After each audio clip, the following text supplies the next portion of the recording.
Salut tout le monde, c'est NHBK et on se retrouve aujourd'hui pour une petite vidéo réflexion, on va dire. En fait, tout à l'heure, je regardais un match sur le WWE Network, c'était les Survivor Series 2002, donc c'était le tout premier Elimination Chamber de l'histoire, qui faisait s'affronter Triple H, donc le champion du monde poids lourd de l'époque, Shawn Michaels, Booker T, Chris Jericho, Kane et Rob Van Dam. Et en regardant le match, je me suis dit, waouh! Mais à l'époque, c'était quand même quelque chose, il n'y avait que des stars. Il n'y avait que des champions du monde. Et maintenant, on n'a plus ça. Il n'y a plus autant de star power, comme on dit.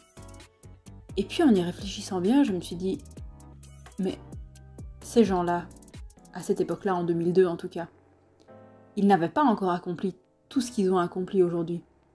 Donc, quelqu'un qui regardait à l'époque ne se disait pas forcément « Oh waouh, il y a tellement de stars ».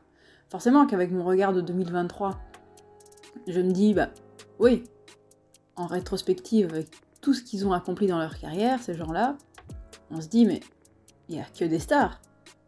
Mais, je vous ai dit, en réfléchissant quand même un peu plus, en 2002, je dirais pas qu'ils n'étaient pas des stars, hein, loin de là. Mais par exemple, Chris Jericho n'avait été qu'une seule fois champion de la WWE. Il n'avait pas encore tous ses titres de champion du monde poids lourd. Rob Van Dam n'avait pas encore été champion du monde poids lourd. Du tout. Et d'ailleurs, il a été que de la WWE 4 ans plus tard. Donc, c'est pas comparable en fait. C'est certain qu'avec notre vision des choses de maintenant, on se dit ça. Et on se dit qu'en comparaison, en 2023, bah, les matchs ils sont un peu nuls parce qu'il n'y a pas autant de stars. Mais si ça se trouve, bah, ces gens-là, en fait, ils ont encore toute leur carrière devant eux. Ils doivent encore construire cette carrière et gagner des titres mondiaux. Et peut-être que dans 20 ans, on se dira, waouh, en 2023, il n'y avait que des stars.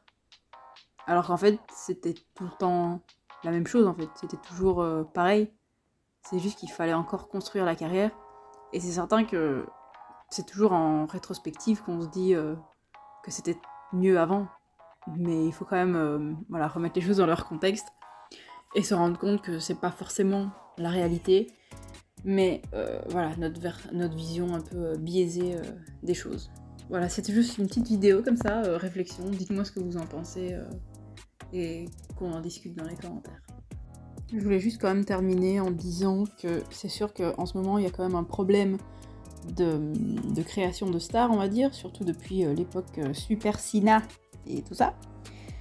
C'est sûr que voilà, ils ont quand même du mal à créer des stars crédibles et que les gens aiment et auxquelles les gens s'attachent et qui voient vraiment en ces catcheurs-là voilà, vraiment des énormes superstars.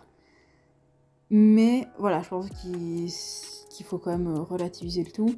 Mais je suis parfaitement consciente quand même que ça reste un problème à l'heure actuelle à la WWE, chose qui n'était pas forcément vraie à l'époque à laquelle a eu lieu le match dont je parle aujourd'hui, donc en 2002. Mais voilà.